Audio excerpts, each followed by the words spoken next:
Hi friends, आज मैं आपको एक बहुत ही सुंदर कहानी सुनाने वाली हूँ। कहानी है एक छोटे से बच्चे और एक अमरूद के पेड़ की। एक बच्चा बगीचे में एक अमरूद के पेड़ पर जाकर खेला करता था।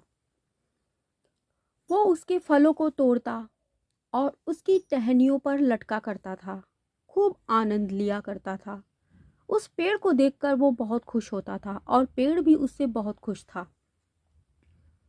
बहुत दिन ऐसे ही बीत गए। एक दिन अचानक से वो बच्चा उसके पास आना बंद कर दिया। पेड़ बहुत उदास हो गया। फिर अचानक से वो बच्चा वापस आया। पेड़ ने कहा, चलो मेरे साथ खेलो।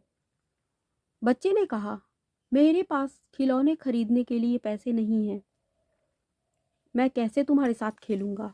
तो पेड़ ने कहा, तुम मेरे कुछ फलों को तोड़ लो और उन्हें बाजार में जाकर बेच दो, उनसे तुम्हें कुछ पैसे मिलेंगे। उन पैसों से तुम खिलौने खरीद लेना और हम दोनों साथ साथ खेलेंगे। बच्चे ने कहा, ठीक है। उसने फलों को लिया और बाजार में बेचा, लेकिन वो वापस नहीं आया। बहुत दिन ऐसे ही बीत गए। पेड़ बहुत उदास रहने लगा। फिर अचानक से वो बच्चा पेड़ के पास वापस आया। पेड़ ने कहा, चलो हम लोग खेलते हैं। अब बच्चा बड़ा हो चुका था, जवान हो चुका था, उसके बच्चे हो चुके थे। उसने कहा, मुझे अपने बच्चों के लिए खिलौने खरीदने हैं, लेकिन मेरे पास पैसे नहीं हैं। पेड़ ने कहा, मेरी टहनियों को काट लो, उन टहनियों को बेच दो, उनसे तुम्हें कुछ पैसे मिलेंगे। उन पैसों से तुम अपने बच्चों के लिए खिलौने खरीद लेना। उस लड़के ने कहा, ठीक है। उसने उसकी टहनियों को काटा और बाजार में बेच दिया, लेकिन वो वापस नहीं आया। बहुत दिनों बाद वापस आया तो पेड़ ने कहा, चलो हम दोनों खेलते हैं।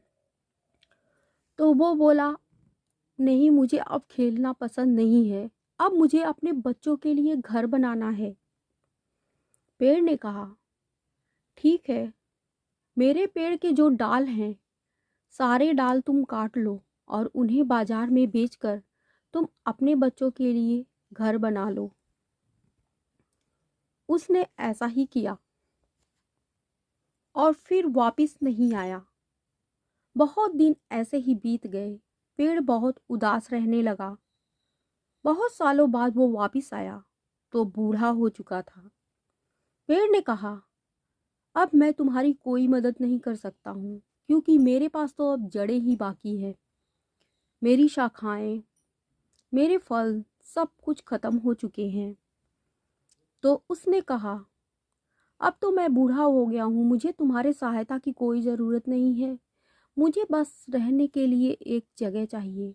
तो पेड़ ने कहा, ठीक है, तुम मेरी जड़ों में रहो, मैं तुम्हें स्थान देता हूँ। दोस्तों, इसी तरह हमारे माता पिता भी होते हैं। जब हम छोटे होते हैं तो वो हमारी हर इच्छाएं पूरी करते हैं। हमारी खुशियों के लिए वो अपनी खुशियों को भूल जाते हैं। हमारे माता पिता हमारी परवरिश में कोई कमी नहीं छोड़ते हैं। उनका पूरा प्रयास होता है कि वो हमें दुनिया की हर खुशी दे पाएं। और जब हम बड़े होते हैं तो उनके पास तभी आते हैं जब हमको उनकी ज़रूरत होती है। लेकिन जब उनको हमारी ज़रूरत होती है तो हम उनसे मुंह फेर लेते हैं।